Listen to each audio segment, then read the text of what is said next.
Okay, we're already on the race course with, you can see 6 different events all rolled into one graphic.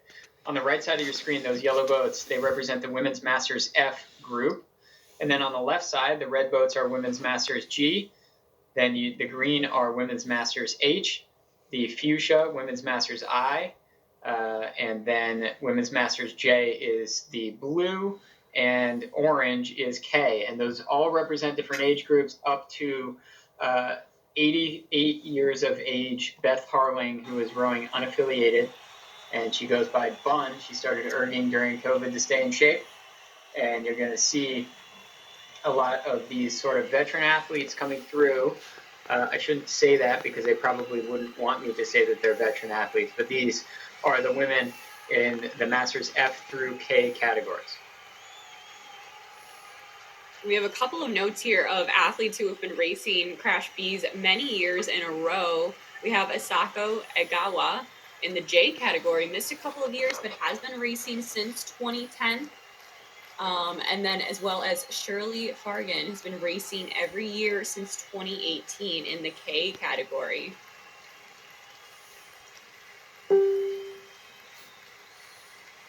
And we have Maj-Britt Biel coming from Denmark.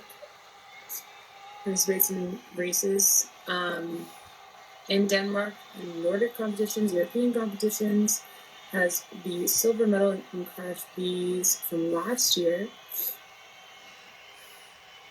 He trains both on the erg and on the water.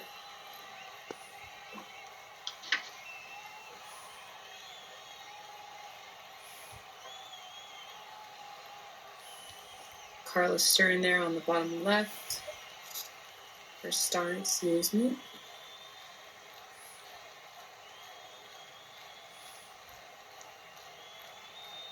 Got some records in her age group in the marathon, 1 minute and 4 minute. American records in the 1K and 2K. This is Bonnie Fisher on our screen now.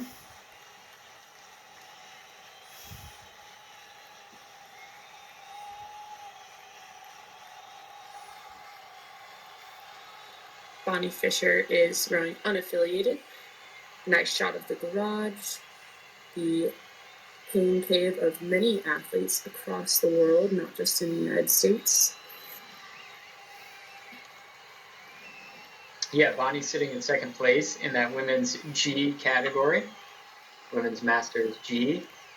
And Bonnie is in that G category. She's trying to track down Cynthia Cole, who's out in front. Those are your top 2 in that category as they come through. We still have our rower from Denmark out in front, as you see Ann Shapiro.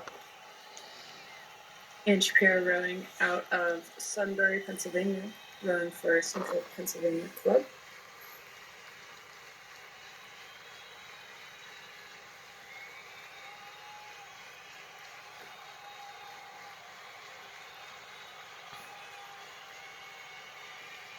An incredible medal collection there.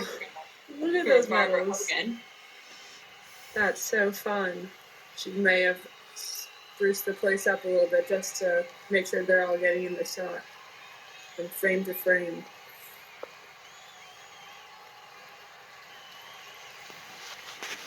Barbara Hogan, legend in sport. Look at those medals. I don't know if I don't know if you all remarked about that, but those appear to all be medals on her windows or in front of her windows. Yep. Prepping Vesper for now. I wonder how many of those medals go to Vesper. Using medals like curtains. We love to see it.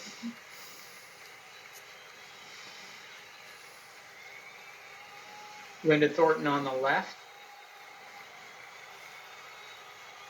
And she's rowing from Dallas, Texas. Looks like maybe in a hallway. Carla Stein making quite the move here. If you look at her splits there, she's at a 1:55, 33 strokes a minute, and outpacing the current first place of Maj-Britt Biel and Marianne Becker, potentially trying to eke her way into that first place position, but she's got about 30 meters of deficit to make up. There's Carla Stein doing it in real time. Bottom left of our screen. She doesn't quite have that metal blinds that we saw earlier, so we got quite the bright background for her. She's cut the deficit down to 25 meters now. Sprinting at a 152, not even at the 250 yet. Carla Stein clearly has quite another gear here in the last quarter of this race.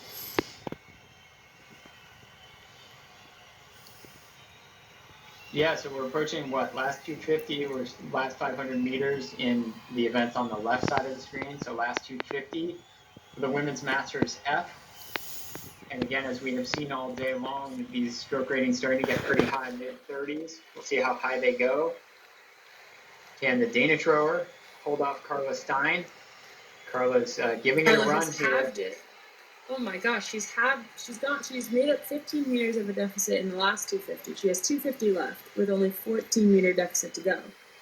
If she stays on this pacing compared to the current first place, Carla might be able to secure it. I'm sure her coxswain posse here is coaching her on.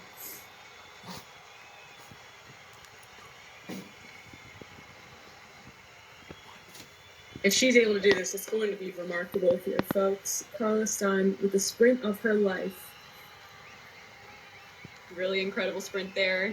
She may have executed it just right to get this win here. Coming down to the line. Nope. So close. Holy my. moly.